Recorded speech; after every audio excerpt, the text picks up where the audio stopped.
সময় উত্তীর্ণ।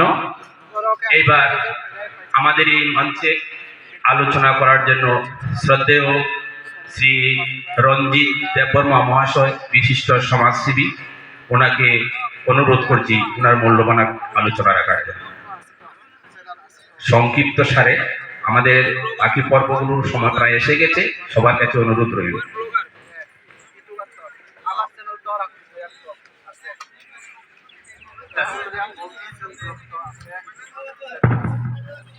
নমস্কার।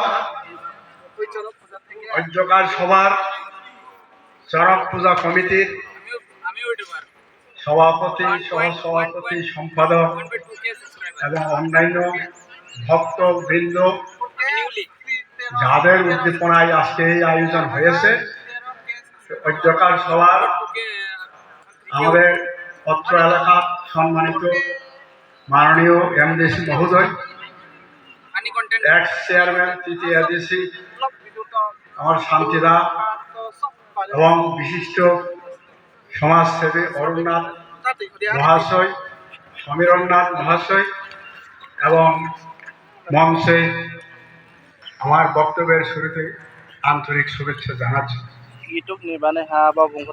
অতীব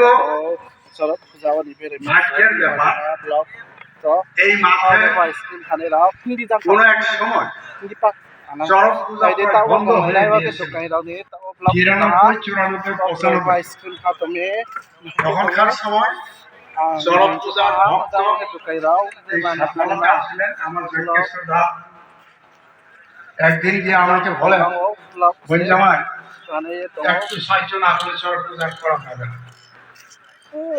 তখন আমি বললাম, দাদা কি করতেই বল, আপনি নগদে কিছু সাহায্য করেন, আমরা পূজাটা ধরে রাখি। ওই 3 বছর আপনাদের স্মরণে থাকতে পারে, আমি নিজে উপস্থিত ছিলাম।